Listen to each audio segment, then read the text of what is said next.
Hello, welcome back. So we are back. It's been 2 weeks, well, maybe 2 weeks, whatever. But I am back and we are starting a new series for a new year. And this series is going to be called Bad Habits. I guess the full title would be Bad Habits for Chris I see in the church, Bad Habits in the church, but we'll just stick with bad habits. Now, for those of you that are thinking, "Oh, this is going to be about I don't study the Bible or I swear," no, it's going to be in a bit of a different angle. Today's these are going to be basic trends and behaviors that I see that are damaging the church as I see it, as I observe it, and I've spoken with other pastors and ministry leaders. And the first one we're going to talk about is judgment being confused for accountability. So, this one's important because if we don't do this first, if we don't have accountability, then it doesn't matter what any of the other bad habits are. I'll get into that. But let's start off with talking about today.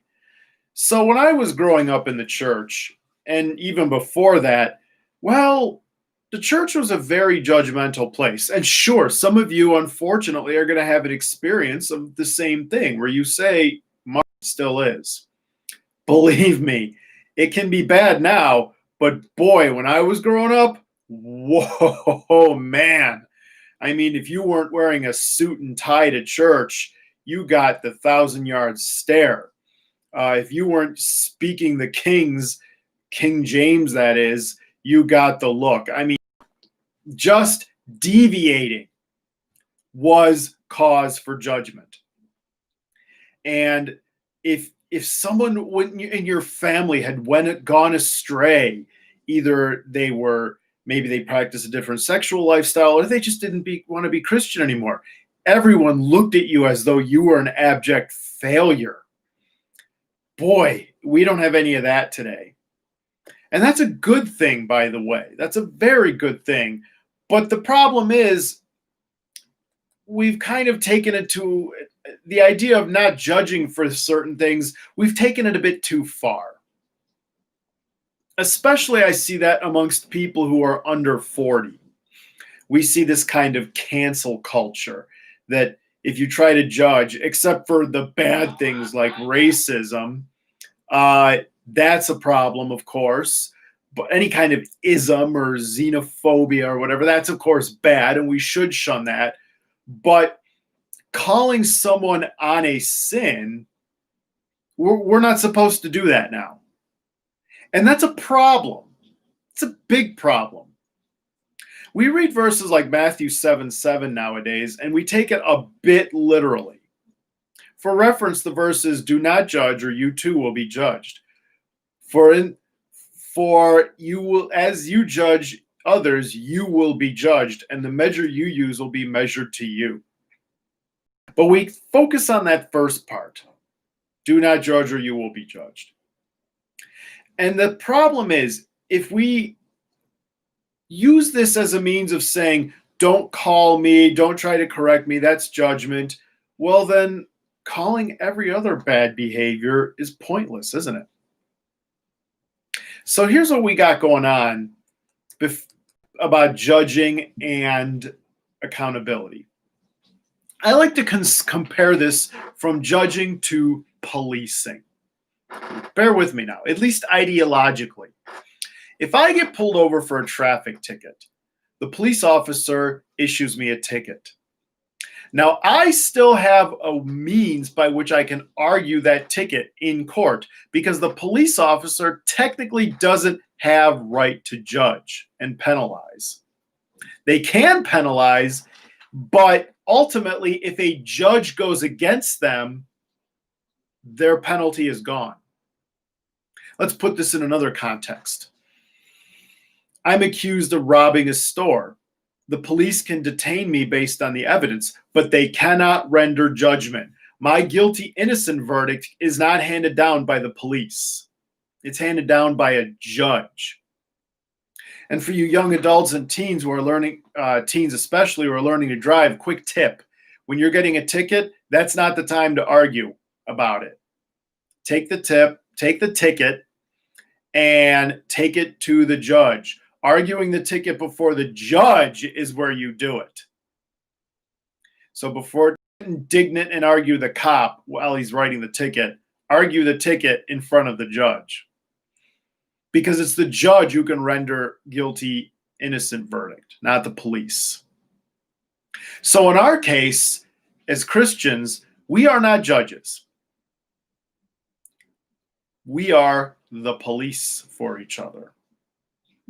You know, Pastor Schiff a few weeks ago read from Romans 6, where he was talking about not having a sin nature anymore, how vital it is to change that because we've adopted a new ideology, a new Christian belief system.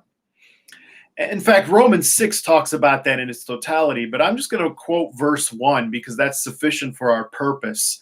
Romans 6:1 says, "What should we say then? Should we continue in sin in order that grace may multiply? Absolutely not." So if we are supposed to try to live a life that combats sin, we're going to need help. And for those of you that are in 181 Youth, I know PD has talked about accountability before. This is not judgment. It can turn into that, but at its heart, it's not judgment. Judgment is rendering punishment, penalty, and verdict. Policing and accountability is coming alongside and saying, hey, you're living in that sin lifestyle. Think about it this way. If I, who was a Christian, looked at porn all the time, and I continue to do so after I become a Christian, I'm in the wrong. And maybe I need help getting through that. But what I need is someone to come along and point out, hey, you got to watch this. Do you need help? That's the right thing to do. The right thing would be for a fellow brother in Christ to come along and say, I know you're struggling with this. How can I help? It's wrong. It's not what Christ wants for us. That's fine. It would be wrong if they came out and decided to say, get out of this church. You get behind me, Satan, you evil, evil person. Now we got a problem. And the reason we got a problem goes back to the plank eye point, which I made during the 12 days of live stream. Because we are all sinners, because we are all in the same boat, we cannot render judgment. Because as much as you could point out my sin about something, I could point out yours. We're neither of us qualified to do that. Only God, who is without sin, can do that. But what we can do is come along and help each other and keep each other accountable to godly standards. And that doesn't mean we're going to not sin again, unfortunately. But what it does mean is that we can help each other work out our salvation. And if we confuse that for judgment and say, do not judge me, and remove that accountability policing aspect, then we're going to find ourselves going right back to that life of sin, like Paul warned against in Romans 6. A judge, and think of it this way too. If you are judging someone, it's going to come back to you. I'm reminded of all those televangelists in the 80s and 90s that were really against the porn industry, but then they got caught with prostitutes. So they were really good at shouting hellfire and brimstone against them. But the moment they got caught doing something sexually improper, they wanted mercy. And that's what that verse is arguing against. It's saying, all right, you want to be judge? Fine. But you're not going to like it when the standard turns back around against you. But we can police each other. We can hold each other accountable, and we are called to do that. So final conclusion here. Before we could start calling other bad habits of Christians or the church or what have you, we need to recognize that there are biblical wrongdoings. I'm not going to go into the details of which ones are bad or good because that would take too long, but let's just say there are biblical standards, and we have a job to help call others on it and lead them away from that, lest they fall into that sin nature, as Paul warned against in Romans 6, and stop living the life of a new believer, a person who's gotten a new life in Christ. But we can't compare "don't judge me" with "don't hold me accountable." That's wrong. The big difference between the two, if you're still not convinced, if you're still not clear on it, judgment would be rendering a penalty and calling you guilty and awful. Now, sometimes there has to be a penalty in a church. I understand. If, for example, a deacon does something improper, we obviously won't let him be a deacon anymore. There has to be a penalty there. But we are not condemning their eternal soul. We're not telling them that you shall lose your salvation. No, we're not in that position. Because if someone could lose their salvation because of their sin, couldn't that standard be turned against me then? According to Matthew 7:7, yeah.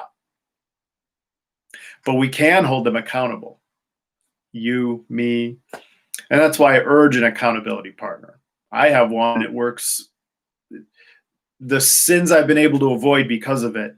If I decided that "don't judge me," I wouldn't gain. And the final point I want to make about this is these bad habits I'm applying from today's live stream to others apply to us as believers. Whenever I'm discussing this is how believers ought to do or ought not to do, I'm setting it for Christians, not unbelievers. The reason being is we can't hold non-Christians accountable for things they haven't accepted. It's foolish to go to a non-Christian, slap them with a Bible, just like I did in the video. That's me being hit with the Bible and judged. That's foolish. That's foolish. Because that's a standard they haven't adopted. Think of it this way. Would you appreciate it if a Muslim came in and made you obey Sharia law? Or if someone made you obey a sexual mores that you didn't believe in? Would you appreciate that? I would think not. And so therefore, we cannot assume that because we're going and hitting people with Bibles or making a law that suddenly they're just going to become moral. These lessons are not going to apply to non-Christians. So don't, sorry for my phone, I guess. Let me move that out of the way. The point is, when I say these things, they don't apply to non-Christians. So this is all in-house. So leave any comments if you have any. Otherwise, I hope to see you around and keep on reading the Bible.